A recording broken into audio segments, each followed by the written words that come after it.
On Memorial Weekend, my sister-in-law raised a paper cup of lemonade in my in-laws' backyard and told everyone I liked being called a military widow more than I liked acting like family. She said it with a smile, which somehow made it worse.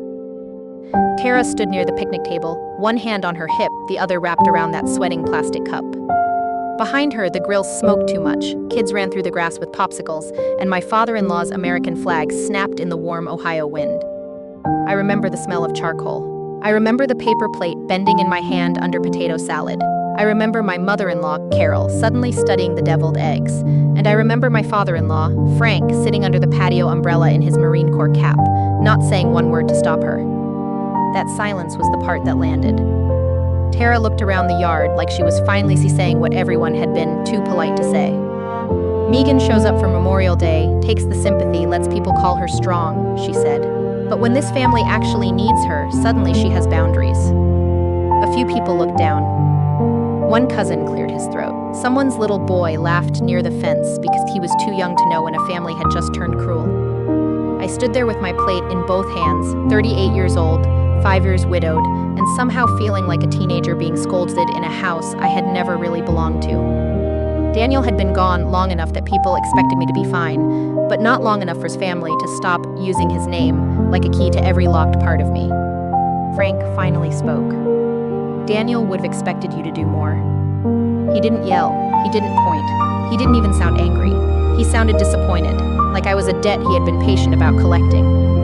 Back at Daniel's funeral, Frank had held my hand so tightly my fingers went numb. I thought grief had made us family. I know better now. Grief can make people gentle. It can also make them greedy. Sometimes people want your time, your guilt, your silence, your future. Sometimes they want you to keep standing in the empty place their loss created. Because if you move, they have to fill the hole again. For 5 years, I had paid bills I didn't owe. I had answered late-night calls from Carol when the water heater broke, from Tara when rent was short, from Nolan when his truck needed repairs again. I had shown up with casseroles, checks, rides to appointments, and birthday gifts for children who called me Aunt Megan only when someone reminded them. And every time I hesitated, someone said Daniel's name. Daniel would want this. Daniel always took care of family. Daniel wouldn't turn his back on us. Nobody ever asked what Daniel would have wanted for me. That was the thing I could not say out loud in the backyard. If I had opened my mouth right then, everything I had swallowed for 5 years might have come out at once, and I was afraid of what my grief would sound like if it finally stopped being polite. So I said only one sentence. Please don't use Daniel to say things he never got to say. Frank's face hardened. You don't get to decide what my son would have wanted. There it was. My place in the Holloway family, reduced to one sentence. I had been Daniel's wife when he was alive. After he died, I became something else to them. Not a daughter, not family. Not really. I became Daniel's widow, which sounded respectful until I realized they had turned it into a job title. I set my plate down before my hands could start shaking. Then I walked toward the garage because Carol had asked me earlier to bring out more folding chairs. The garage smelled like motor oil, dust, and old cardboard.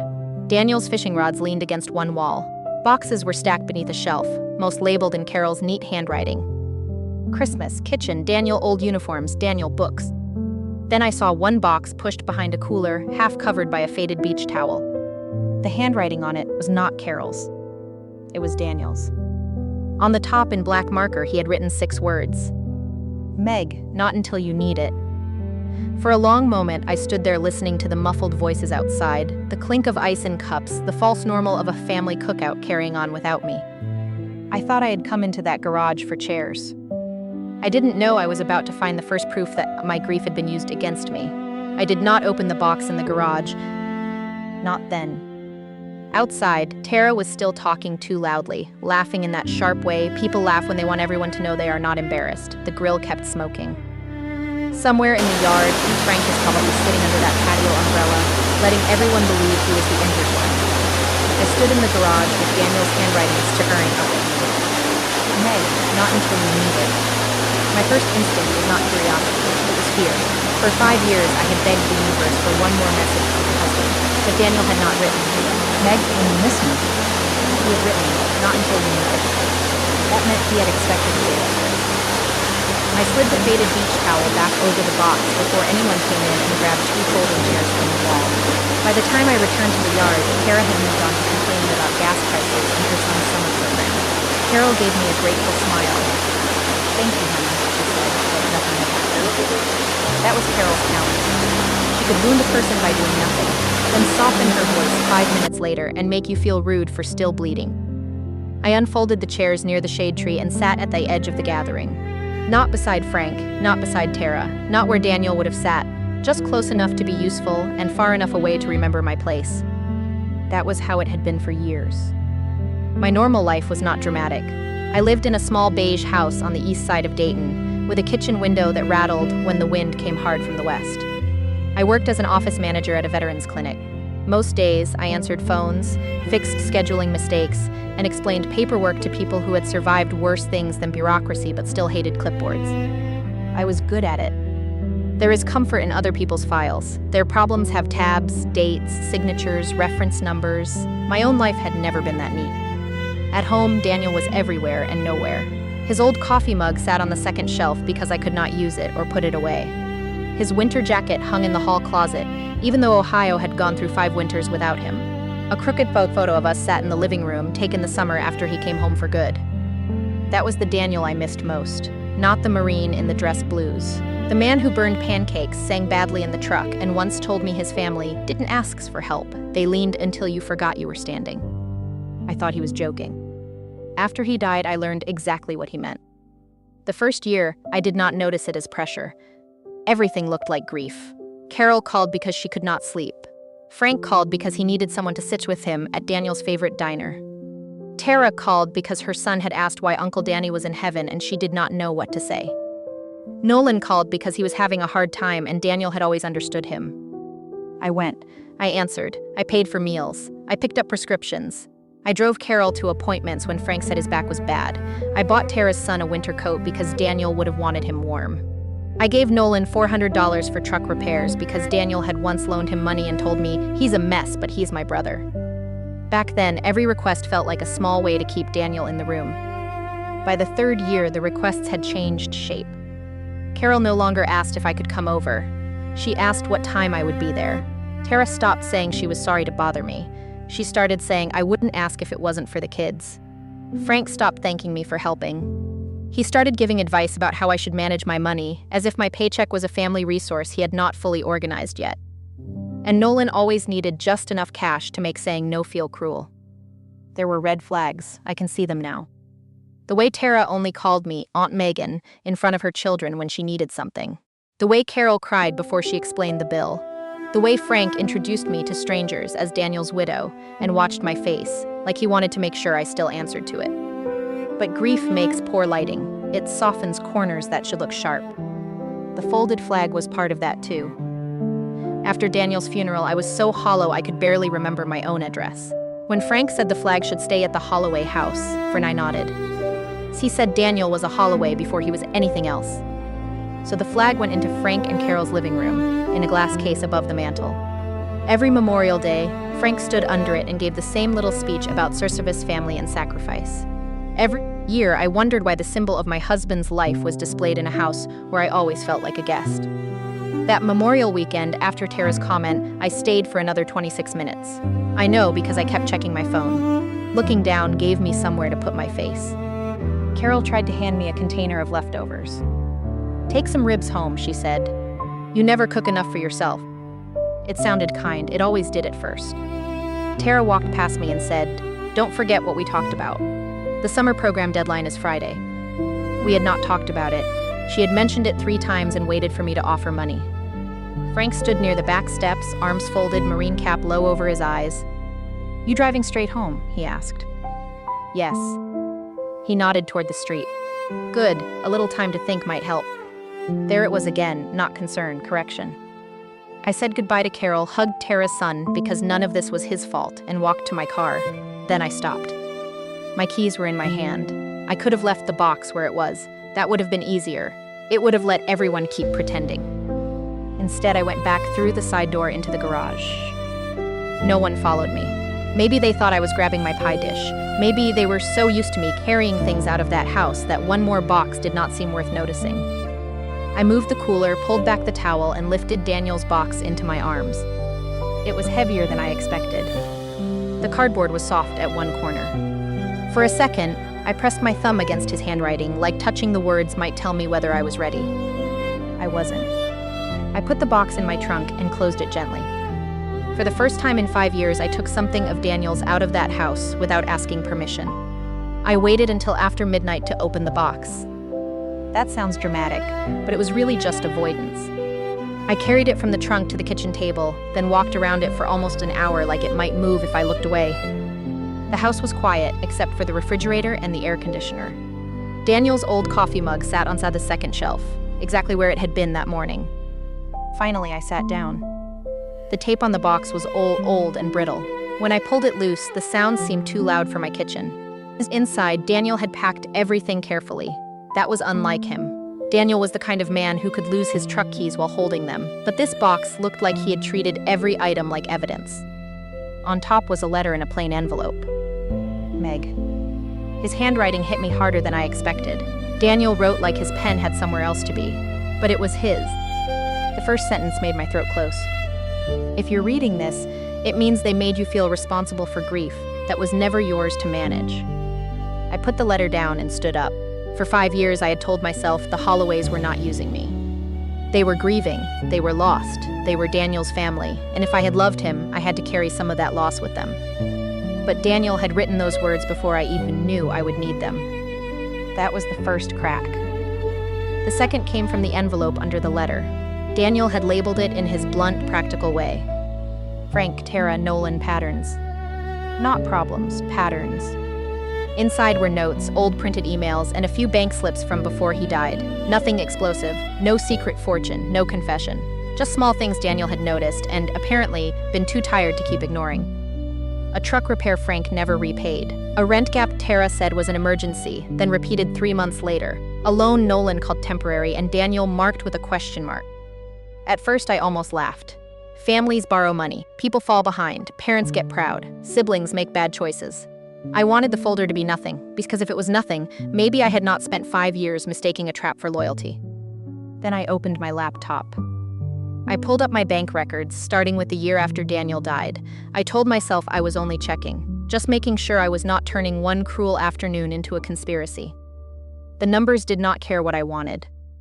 $400 to Nolan for truck repairs, $600 to Frank when the water heater failed, $280 for Carol's medication because the insurance mix-up would be fixed by Monday, $900 for Tara's rent, $300 for Tara's son's school clothes, another $500 to Nolan because his hours had been cut. None of the amounts looked huge by themselves. That was how they had gotten past me. Each one had arrived wrapped in urgency and Daniel's name. Daniel would have helped. Daniel always looked after Tara. Daniel knew Nolan struggled. Daniel wouldn't let his father sit in a cold house. By the time I added the first 2 years, my hands were cold. It was not enough to ruin me. That almost made it harder to admit. I had not been robbed in one clean, obvious way. I had been drained in amounts small enough to feel ashamed for noticing. I thought about my own roof, the leak I kept saying I would fix in spring. I thought about the night classes I never registered for. I thought about the trip to Maine Daniel, and I always talked about taking the one I could have taken alone, but never did, because every year there was another Holloway emergency. That was the third crack. The fourth came from my phone. I searched Tara's name first. At the beginning, she wrote like a sister. She missed Daniel. The kids asked about Uncle Danny. She checked on me when anniversaries came around. Then slowly, the language changed. I hate to ask, but Daniel would want the kids to be okay. I know you understand what family means. Frank is too proud to say it, but he's hurt you haven't offered. Don't make this about money. That line appeared more than once. It was always about money right after they told me not to make it about money. I searched Carol next. Her messages were softer, which made them more dangerous. Honey, Frank has been so down.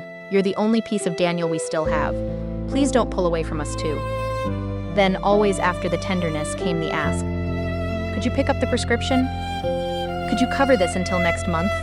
Could you please not upset Frank right now? I sat at the table, scrolling through years of my own obedience. At the clinic, I spent half my life helping people make sense of things that scared them. Widows, veterans, adult children caring for parents who forgot appointments and bills. I knew how to say gently but firmly, needing help is not the same as being used. I had said that to a woman named Mrs. Keene just 2 days earlier. Her nephew wanted control of her checking account because families should be trusted. I had looked that woman in the eye and told her trust still needed boundaries. Then I went home and answered Carol's call on the first ring. That realization hurt worse than ever. The next afternoon, I drove to see Mrs. Alvarez. She had lived next door to Daniel and me when we were first married, in a little rental with bad plumbing and a porch that slanted to the left. She was in her 70s now, with silver hair, sharp eyes, and coffee strong enough to make a person confess. When she opened the door, she looked at the box in my arms and sighed. So, she said, it happened. We sat at her kitchen table. She pushed a small envelope toward me. Daniel left this with me, she said. He told me not to give it to you unless you started apologizing for breathing. Inside was a printed transcript of a voicemail Daniel had left her a few months before he died. He had called while I was working late. He said he was worried about me. Not because of illness, not because of danger, because of his family. My dad turns honor into a bill, he had said. Tara turns panic into a weapon. Nolan waits for someone else to clean up the mess. And Meg will keep helping until helping becomes the only proof they accept that she loved me. I read that sentence 3 times. Mrs. Alvarez reached across the table and covered my hand with hers. Your husband wasn't perfect, she said, but he knew where the cracks were. I left her house just before sunset. I sat in my car with the envelope on my lap and cried without making much sound. That was how grief had trained me, quietly, politely. By the time I got home, Tara had texted twice. The summer program deadline is Friday. Please don't punish the kids because you're upset. Frank had left a voicemail. We need a family meeting. This drifting has gone on long enough. I listened to it once, then opened the old USB drive from Daniel's box. There were only 3 folders on it. Photos, insurance, if they say she left us. I stared at the last one until the screen blurred. Daniel had not left me a fortune. He had left me a record. The folder named If They Say She Left Us did not open into a perfect answer. I think part of me wanted that. 1 document, 1 sentence, 1 clean explanation that would let me stop wondering whether I was being selfish or finally waking up. But real life rarely hands you truth in a single page. The folder held pieces. Scanned receipts, photos of envelopes, notes Daniel had typed with dates and names, an email draft he had never sent to his father, a list of phrases his family used when they wanted something but did not want to call it asking. Family doesn't keep score. Dad's pride is all he has. Tara's just overwhelmed. Nolan means well. Meg will understand. Seeing my name there hurt. Not because Daniel blamed me. He didn't. His notes were gentle where they needed to be. But he had seen what I had not wanted to see. Even before he died, he knew I was the person his family leaned toward when consequences got heavy. At the bottom was a document labeled for Megan, if they make you the bad guy. Daniel had written only 2 paragraphs. He said he loved his family, but love had never made him blind to them. Frank could turn honor into a command. Carol could turn worry into a chain. Tara could turn fear into a bill. Nolan could turn apology into a payment plan. Then he wrote the line I kept reading until the words lost shape. If they ever ask you to prove you loved me by disappearing into their needs, please don't. That was not revenge. It was permission. And permission, when you have lived too long under guilt, can feel almost violent. My first impulse was to call Frank. I wanted to hear him explain why his son had been so afraid for me. I wanted to send Carol screenshots of every late-night message. Instead, I closed the laptop. If I moved while angry, I would spend the rest of my life wondering whether I had acted from truth or pain. So I did what I did every day at the clinic. I made a file. The next morning, I bought a 3-ring binder, dividers, sticky notes, and pens. At my kitchen table, I built a timeline, not a speech, a timeline. Year 1 after Daniel died, grief calls, diner visits, small groceries, gas money. Year 2, Frank's water heater, Carol's dental bill, Tara's rent, Nolan's truck. Year 3, school clothes, another truck repair, a utility bill, a temporary loan that never came back. Year 4, the community repair form I barely remembered signing, the one Frank said was only to confirm family hardship. Year 5, Memorial Weekend, Tara's summer program demand, Frank's family meeting voicemail. I printed bank records and highlighted each transfer. I copied text messages into a document with dates attached. I did not add comments. The pattern was stronger without my adjectives. By noon, my kitchen table looked like a small, sad office. Then I called the credit union. I expected embarrassment. I got a woman named Patrice, who sounded like she had heard every kind of family emergency a bank account could survive. I told her I needed to review old authorizations connected to my checking account. She asked careful questions. She did not gasp. She did not tell me I was foolish. She just said, "Let's go one step at a time." That sentence nearly undid me. One step at a time was the opposite of how the Holloways operated. With them, everything was urgent and wrapped in Daniel's memory. At the credit union, Patrice gave me a clipboard and a pen chained to the counter. Nothing cinematic happened. There were just forms, ID checks, old signatures, and a waiting area with an empty coffee machine. But slowly the shape became clear. One automatic payment connected to Nolan's old loan had never been canceled. A mailing preference from years ago still sent copies of certain notices to the Holloway address, because Frank had once helped me after Daniel's death, when I could barely open mail without shaking. There was also a small line of credit I had co-signed during the first year, when Carol cried in my kitchen and said they were all drowning. I thought it had been closed. The balance was not huge, but forgetting it existed made me feel sick. Patrice slid the documents toward me. "You can revoke access going forward," she said. "Some things take a few business days. Some may need written notice. I can't tell you what to do about the family side of this." "I know," I said. But she looked at me over her glasses and added, "I can tell you this. You are allowed to know what your own name is attached to." I sat in my car afterward with the folder on my lap. I did not feel victorious. That afternoon, I spoke with Jenna Rhodes, one of the benefits counselors near our clinic. Sitting across from her as the person needing help made me want to apologize. Jenna did not let me. She read enough to understand, then separated the papers into 3 stacks. "Voluntary help," she said, tapping the first. "Financial arrangements you need to close properly," she said, tapping the second. Then she touched the 3rd stack, the smallest one. "Possible misuse of your connection to Daniel's service. I can't make legal conclusions from this, but you need to document it and be careful." The 3rd stack included a veterans community repair application Frank had used 2 years earlier. I remembered him asking me to sign something after Sunday lunch. He said it was only to verify Daniel had been part of the family and that the Holloways had taken a financial hit after losing him. I had signed because refusing felt cruel. The repair had not been for Carol's bathroom like I thought. It had helped cover work on Nolan's garage apartment. I looked at the page until Jenna's office blurred. "He told me it was for his house," I said. Jenna's voice stayed calm. "That may matter. It may not. The important thing right now is not to guess. You document. You ask for copies. You revoke what you no longer consent to. And you put every future conversation in writing. What if they say I'm punishing them? They probably will." I laughed once, but there was no humor in it. Jenna leaned back. "Megan, a boundary doesn't need a court order to be real." I wrote that down, not because I didn't understand it, because I knew I would forget the moment Carol cried. For the next 2 days, I worked quietly. I sent written requests to the credit union. I updated my mailing address. I made a list of payments that would stop. I saved voicemails. I did not post anything online. I did not call relatives. I did not turn Daniel's letter into a weapon. That was harder than people think. There is a dangerous relief in proof. Once you have it, part of you wants to throw it at the people who made you doubt yourself. But I kept hearing Daniel's voice in my head. Don't become them just to survive them. On Thursday evening, Frank called. I let it go to voicemail. His message was short. "Sunday, 3 o'clock. Come to the house. We need to talk about your place in this family." My place. Not my grief, not my concerns, my place. I saved the voicemail and texted back. "I'll come Sunday at 3. No children in the room. No one speaks for Daniel. If money comes up, paperwork comes up. I will be taking notes." Frank replied almost immediately. "This is family, Megan, not a business meeting." For the first time, I answered without shaking, then stopped sending me bills. He did not respond. That night, I placed Daniel's letter, the timeline, the credit union forms, and Jenna's notes into the binder. I only needed enough proof to stop them from moving the floor under my feet. Before bed, Kara texted. "I only there is Frank. He's all Daniel's left."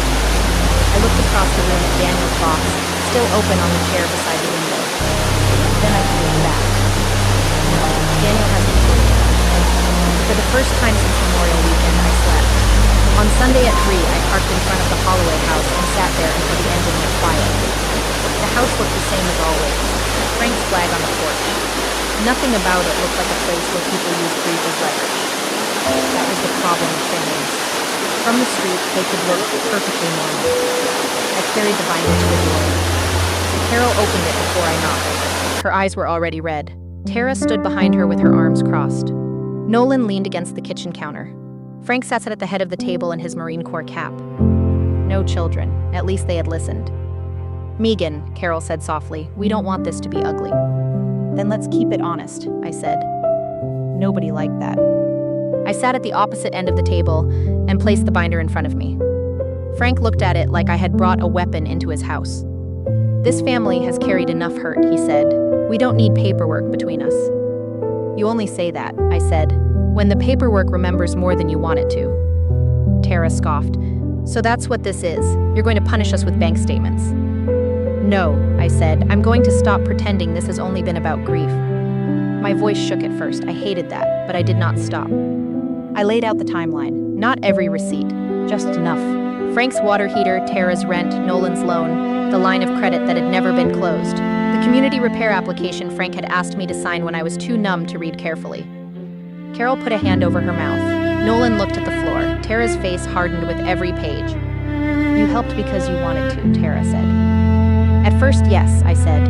I helped because I loved Daniel. Then every time I hesitated, his name came out like a bill collector. Carol whispered, that's not fair. I looked at her then. Sadness did not make her innocent. Carol, I said quietly, you called me the only piece of Daniel you had left, and then asked me to cover your prescription in the same conversation. Her eyes filled. For years, that would have made me soften my words until my own truth disappeared. This time, I let her cry. Frank leaned forward. Daniel would be ashamed of this. There it was, the sentence I had come prepared for and still dreaded. I opened the binder and took out Daniel's letter. My hands were steady now.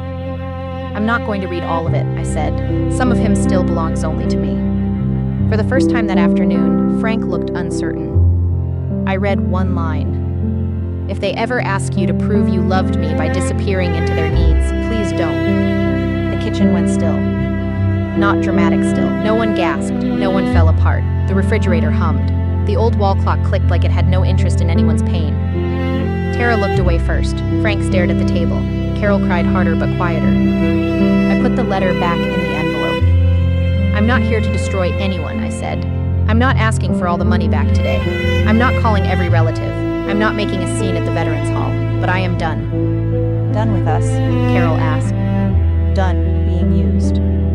Tara stood so fast, her chair scraped the floor. So what are we supposed to do now? I almost answered the old way. Then I remembered Jenna's words. A boundary did not need a court order to be real. You'll figure out what you would have figured out if I had said no 5 years ago. That was not cruel. It only sounded cruel in a room built around my yes. I told them the automatic payments had been stopped. The account authorizations were being closed. Future requests involving money would need to be in writing. I would not discuss Daniel's wishes unless his actual words were welcome in the room. Frank's face darkened. You think a few letters make you the authority on my son? No, I said, being his wife did. The words came out before I could make them safer. For 5 years, I had let them act as if Daniel belonged to them more than he had belonged to me, as if parents and siblings owned the first claim to grief. I stood up. There's one more thing. I walked into the living room. The folded flag sat above the mantel in its glass case, exactly where Frank had placed it after the funeral. I had seen it there every Memorial Day, every Christmas, every uncomfortable Sunday dinner. I had stood under it like a visitor. Frank followed me. That stays here. I turned around. No, I said, it doesn't. Frank's voice went low. That flag belongs with his family. I was his family, Frank. You taught me to forget that. He looked old then, not weak. Just old. A man who had confused control with mourning for so long that he no longer knew what holding on looked like without taking from someone else. He did not hand me the case. He also did not stop me. That was the closest thing to surrender I got. The months after that were not clean. Tara sent angry texts, then desperate ones, then nothing for a while. Nolan asked once if we could work something out, and I told him he could send questions by email. He did not. Carol left long voicemails full of tears and weather updates. Sometimes I listened. Sometimes I did not. Frank lost his speaking spot at a small veterans fundraiser after the board reviewed the repair application. No scandal on the news, just a quiet removal from a program flyer. The credit union closed what could be closed. Some things took weeks. There was no dramatic justice, only paperwork and the strange peace of seeing my name come back to me. That fall, I used money I would have once sent to another Holloway emergency and started a small scholarship at the community college. Nothing grand. $1,000 for a spouse or caregiver trying to build a second life after loss. At the first meeting, I sat in the back while a woman in scrubs accepted the award and cried because she could afford one more semester. That was when I understood what Daniel had left me. Not proof. Direction. The folded flag sits in my living room now. Some days I still miss Daniel so sharply I have to sit down. Some days I still feel guilty before I remember guilt is not always a conscience. Sometimes it is just an old leash. I did not stop loving Daniel's family because I set a boundary. I stopped letting them use my love as currency. For years, I thought honoring my husband meant keeping his family together, even if it pulled me apart. Now I know a folded flag can honor the dead, but it should never be used to fold the living into silence.